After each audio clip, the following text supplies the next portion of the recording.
Everyone, welcome back to my channel. कसे आहात तुम्ही सगळे? आजचा व्हिडिओ ना म्हणजे मी मागचा व्हिडिओ जिथे संपवला होता ना, माझी मॉर्निंगची रुटीन 6 ते 10 पर्यंतची, त्याच्यानंतर जे आहे मी लगेच इथे सुरुवात करत आहे.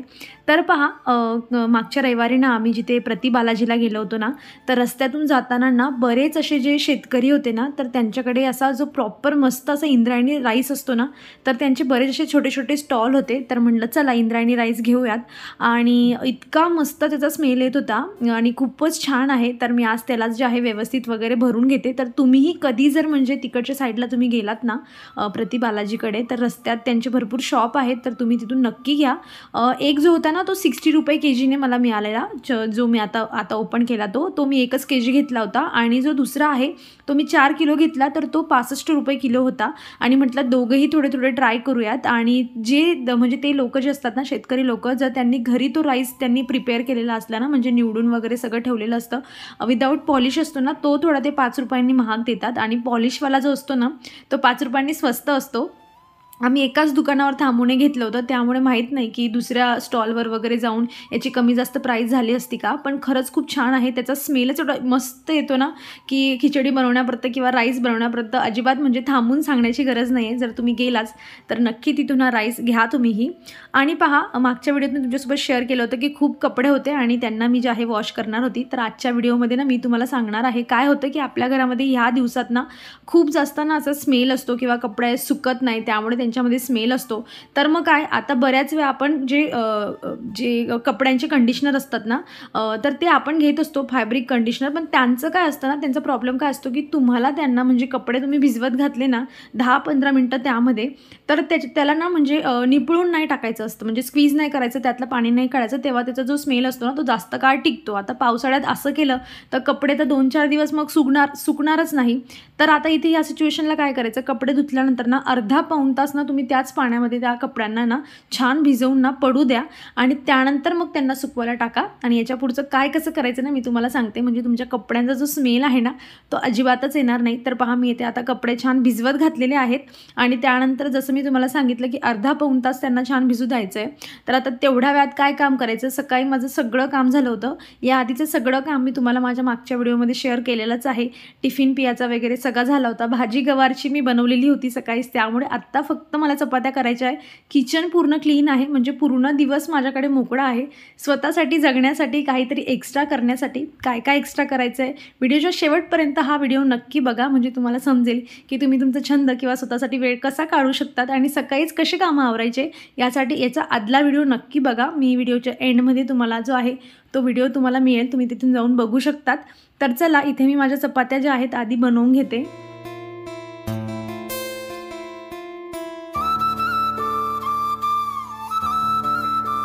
अर्धा पाऊण तास जे होते ना कपडे छान त्या फॅब्रिक कंडिशनरमध्ये जे होते ना मी भिजवत घातलेले होते. आणि आता छान मी त्यांना पिळून घेतले, जेवढे मला स्क्वीज करता आले तेवढं मी स्क्वीज करून सगळं पाणी काढलं. कारण त्या कंडिशनरच्या त्या बॉटलवर किंवा सॅचेटवर बघा मागे लिहिलेलं असतं की तुम्ही यांना ना 15 मिनटं जे आहे भिजवत घाला आणि त्यानंतर तुम्हाला स्क्वीज नाही करायचं आहे, तुम्हाला डायरेक्ट असंच टाकायचं आहे. तर तो जो स्मेल राहील ना तुमच्या म्हणजे कपड्यांमध्ये तो जाईल. पण आता आपण जे स्क्वीज जे आहे ते आपल्याला करावंच लागणार आहे, कारण की पावसाळा चालला आहे. स्क्वीज नाही केलं तर अजिबात 3-4 दिवस कपडे सुकणारच नाही. त्यामुळेच ही एक ट्रिक आहे की तुम्ही कपड्यांना जास्त वेळ भिजवत घाला आणि नंतर स्क्वीज करून घ्या, जेणेकरून तुमच्या कपड्यांमध्ये जो न सुकलेल्याचा कुबट वास असतो ना तोही येणार नाही. आणि एक शांत असा मस्त, कमी का असे ना पण छान असा जो फॅब्रिक कंडिशनरचा जो स्मेल राहील ना तो तुमच्या कपड्यांमध्ये येत राहील. आणि कपडेही तुम्ही स्क्वीज केलेत म्हणून वेळेवर सुकतील. यानंतर मला ऑफकोर्स जे आहे रात्री मला जे आहे फॅन खाली यांना टाकावंच लागेल, कारण इथे तुम्ही बघताय की पाऊस असा चालतो ना की तो बंद यासाठी होतो की तो परत पडला पाहिजे, आणि ऊन तर अजिबातच नाही आहे, त्यामुळे मला फॅन खाली कपडे सुकवावेच लागतील.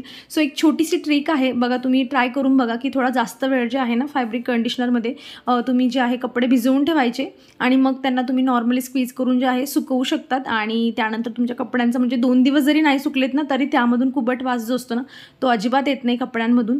आणि इथे मी भरगच्च कपडे जे होते ते धुतलेले होते आणि इथे माझे कपडे छान मस्त आता मी वाळवायला टाकलेले आहेत.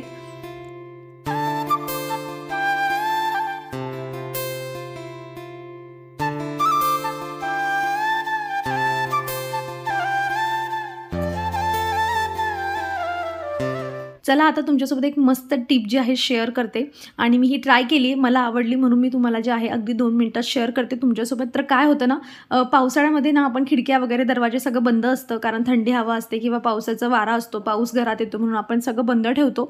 आणि मग त्यामुळे काय होतं ना की घरामध्ये ना एक बंद असा जो स्मेल असतो ना तो असतो आणि गोष्टी फ्रेश हवा नसल्यामुळे मग तो वास जो असतो तो घरामध्ये येत असतो. तो घालवण्यासाठी सगळ्यात सोपी ट्रिक ती म्हणजे परत आपण कम्फर्ट यूज करणार आहोत. जे फॅब्रिक कंडिशनर मी तुम्हाला म्हटली तुमच्या आवडीचं घ्या. मला इथे जे आहे कम्फर्टचं खूप जास्त स्मेल आवडतो आणि ते माझ्याकडे लकीली म्हणजे थोडं कमी होतं म्हणून मी कमी घातलं इथे. सो अशा पद्धतीने कॉटनवर जे आहे ना ते टाकून ठेवायचं आणि जिथे जिथे तुम्हाला वाटतंय तुमच्या कपाटात म्हणा, तुमच्या बेडरूममध्ये म्हणा किंवा तुमच्या हॉलमध्ये टीव्हीच्या बॅक साईडला वगैरे, किचनमध्ये कुठेतरी कोपऱ्यामध्ये तुम्ही ठेवू शकतात. किंवा एखादं असं कपाट असतं, शू रॅक असतो आपला, शूचं जे कपाट असतं ते असतं की उघडल्यावर त्यामध्ये सॉक्सचा वगैरे स्मेल येतो. तर तिथे तुम्ही अशा छोट्या छोट्या डब्याचं तुम्ही कोपऱ्यात ठेवल्या ना, याचा खूप जास्त असं स्मेल येत नाही, पण जो कुबट वास असतो किंवा बंद असा वास जो असतो ना तो नाही येत. उघडल्यावर तुम्हाला एक शांत असं तुम्ही जर कम्फर्ट टाकले ना एकदम मंद मंद असा त्याचा स्मेल जो असतो ना तो येत असतो. आणि मी इथे जे आहे ना माझ्या कपाटांमध्ये ठेवते, कारण काय होतं ना का आमचा हा बेडरूम सायंकाळ झाली ना की डास जायला नको किंवा मग खिडकी बंद असते, पाऊसमध्ये यायला नको आणि त्या साईडूनच जास्त करून पाऊस असतो म्हणून आम्ही बंद ठेवतो. आणि मग जेव्हा आपण अचानक त्या रूममध्ये जातो ना तेव्हा त्याचा स्मेल येतो. मग कपाट उघडलं की मग कपड्यांना जो स्मेल असतो तोही येत असतो. तर तुम्ही असं बघा, एकदा ट्राय करून बघा. एकदम खूप जास्त स्मेल येत नाही पण मस्त छान येतो. उघडल्यावर अचानक जो असतो ना तो स्मेल येतो. आणि मी इथे छोट्या छोट्या डब्या ज्या आहेत त्या हव्या मला त्या ठिकाणी ठेवलेल्या आहेत. ट्राय करा तुम्ही पण.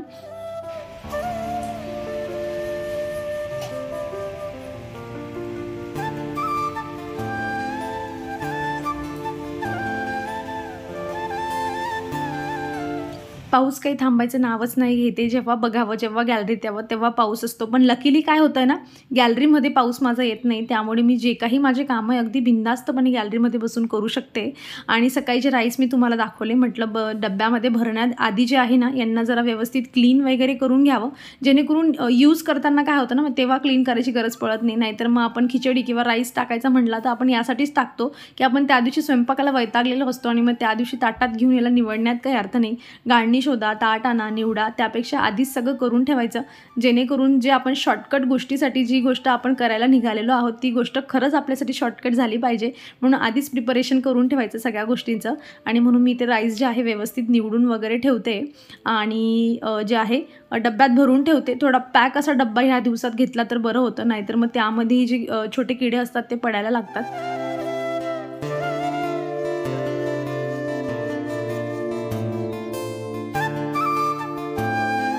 सगळी कामं सकाळी पटपट पटपट करून करायचं काय असतं उरलेल्या वेळामध्ये, तर पहा मला ज्या गोष्टी आवडतात ना त्या मी केल्यात ना तर मी त्या पहिला मुद्दा मी दमत नाही त्या गोष्टी करून. आणि मला त्या गोष्टी करून एवढा जास्त आनंद मिळतो ना त्याचं मी तुम्हाला शब्दात त्याचं वर्णनही नाही करू शकत. मला गार्डनिंग खूप आवडते.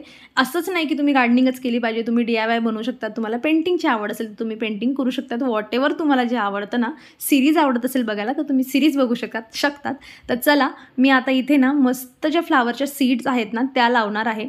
तर मी ह्या सीड ना मिशोवरून मागवलेल्या होत्या. आय थिंक 99 रुपीजमध्ये 20 प्रकारच्या ज्या आहेत ना, 20 प्रकारच्या इथे सीड्स ज्या आहेत त्या मला मिळालेल्या आहेत. मला असं वाटलं की चला ट्राय करूयात. आणि हा जो आता सीझन आहे ना ओव्हरऑल जो चालला आहे, थंड वातावरण झालं आहे, ह्या वातावरणामध्ये ह्या सीड्स लावल्या ना तर छान जर्मिनेट होतात. आणि हे जे सगळ्या सीड्स आहेत ना ह्या म्हणजे आता विंटर येईल म्हणजे हिवाळ्यामध्ये ह्या सगळ्या सीड्स म्हणजे हे जे फ्लावरिंग प्लांट आहेत तेव्हा फ्लावर करतील, त्यामुळे आता लावणं गरजेचं आहे. बऱ्याच वेळा काय होतं ना की नोव्हेंबरमध्ये ह्या सीड्स लावल्या जातात पण ते आपल्या भागात नसतो, कारण आपल्या भागामध्ये लवकर पाऊस पडतो. दिल्ली वगैरे साईडला ना तुम्ही व्हिडिओ वगैरे बघितले ना तर त्या साईडला ना अजूनही गरम होतं आहे त्या लोकांना, म्हणून ते अजून लावत नाही. ते सगळं मेन्शन आहे की तुमचं किती ते किती टेम्परेचर असलं ना तर तुम्ही या सीड्स लावू शकतात. जसं की 25 to 30चं असेल ना, त्यापेक्षा 25पेक्षा कमी असलं ना टेम्परेचर तरी तुम्ही जे आहे या सीड्स ग्रो करू शकतात. तर आता हा बेस्ट टाईम आहे. आणि लवकर सीड ग्रो केल्या ना तर लवकर झाड मोठं होईल आणि जास्त जे आहे फ्लावरिंग करेल. तर पहा इथे 50% मी कंपोस्ट घेतला आहे, 50% जे आहे मी नॉर्मल गार्डन सॉईल घेतलेली आहे आणि एवढ्या डब्यासाठी 2 मूठ भरून जे आहे ती वर्मी कंपोस्ट किंवा तुम्ही कावडंग मेन्युअर ते तुमच्याकडे जे काही कंपोस्ट असेल ना तुम्ही ते घेऊ शकता। छान मिक्स केलं इथे मी आणि बघा असे जे छोटे छोटे माझ्याकडे ग्लास होते यांच्यामध्ये मी भरून घेणार आहे, कारण ह्या सीड्स ग्रो झाल्यानंतर ना आपल्याला यांना ट्रान्सफर करावं लागेल। फक्त सीड जे आहेत त्या जर्मिनेट होण्यासाठी आपल्याला छोटे छोटे कंटेनर पाहिजे। मग तुम्ही ग्लास किंवा कुठलंही असेल ना ते तुम्ही घेऊ शकता, पण असं घ्या की तुम्हाला नंतर जेव्हा याच्यामध्ये छोटे छोटे प्लांट्स येतील ना ते काढायला हार्ड जायला नको। आणि मी जे आहे याच्यामध्ये हे मिश्रण जे आहे आता भरून घेत आहे।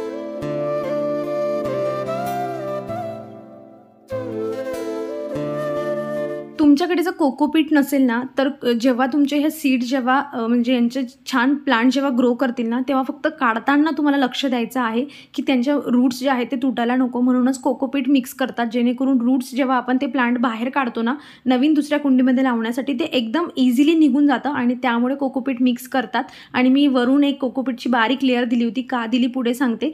त्याआधी बघा हे जे तुम्ही झेंडूचं छोटंसं रोपटं बघताय ना, तर म्हणजे हे जेव्हा सीड्स मी जवळजवळ 15 दिवसापूर्वी जे आहे माझ्याकडे पोहोचलेल्या होत्या आणि तेव्हाचा हा व्हिडिओ आहे जेव्हा मी हे छोटंसं रोपटं कसं काय ग्रो केलं ते तुम्हाला दाखवते।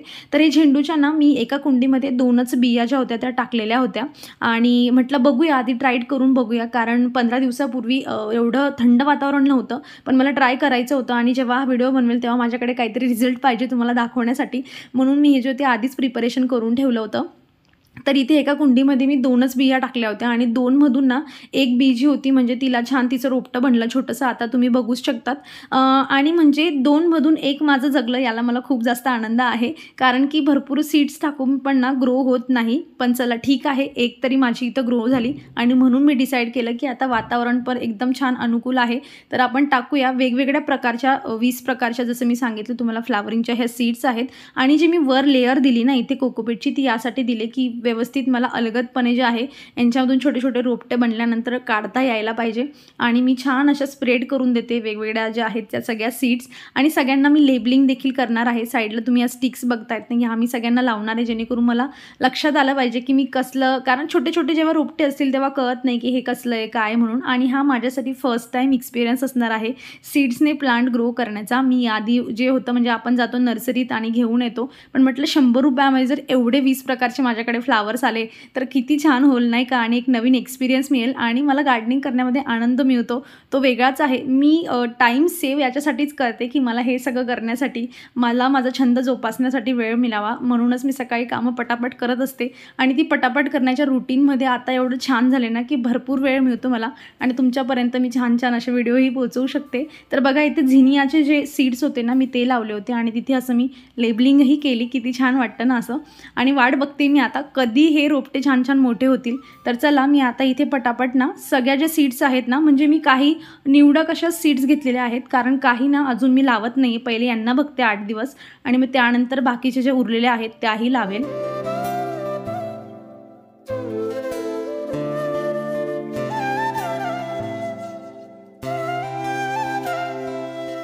ज्या सीड्स खूप बारीक असतात ना, जसं आता बघा मी हे तुम्हाला दाखवलं, तर त्यांची वरची जी टॉप लेअर आपण वरून जी कोकोपीट किंवा माती तुम्ही घालणार ना तर त्याची लेअर ना खूपच बारीक ठेवा, अगदी जाड ठेवायची नाही। जशी तुमची सीड आहे ना तशी त्याची लेअरिंग द्यायची, त्याला खूप जास्त लेअरिंग दिली ना तर ते जर्मिनेट व्हायला जास्त वेळ लागतो, नाहीतर मग तिथेची जी सीड असते ना ती म्हणजे ती खराब सडते आणि खराब होऊन जाते आणि मग वर प्लांटच येत नाही। तर बघा इतके वेगवेगळ्या प्रकारच्या माझ्या सगळ्या सीड्स होत्या त्या माझ्या लावून झालेल्या आहे। सगळ्यांना व्यवस्थित जे आहे मी इथे वरून त्यांना कोकोपीट घालत आहे आणि यानंतर जे आहे क्लास काम करायचं आहे ते म्हणजे त्यांना पाणी घालायचं आणि मग दॅट्स इट, हे तयार आहे। बऱ्याच लोक काय करतात ना की याला म्हणजे तुम्ही रॅपही करून ठेवू शकता जेणेकरून मधली जी इव्हॅपोरेशन होतं आणि सीड्स लवकर जर्मिनेट होतात। म्हणजे एक प्लास्टिकची पिशवी घेऊ शकतात तुम्ही आणि तिला जे आहे वरून झाकून ठेवू शकतात रबरच्या सहाय्याने वगैरे, आणि मग त्यामध्ये जे म्हणजे एअर सर्क्युलेशन जास्त होत नाही तर मग सीड्स लवकर जर्मिनेट होतात।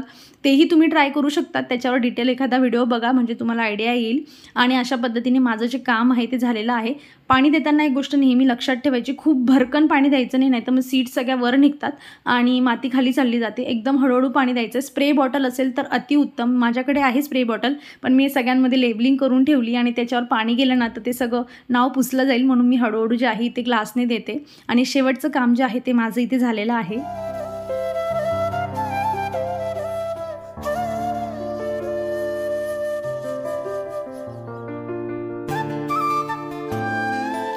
झेंडूच्या कुंडीमध्ये ना मी अजून 2-4 सीड्स घातलेल्या होत्या, जेणेकरून त्याही छान जे आहे जर्मिनेट होतील आणि त्यांनाही अलगद पाणी दिलेलं.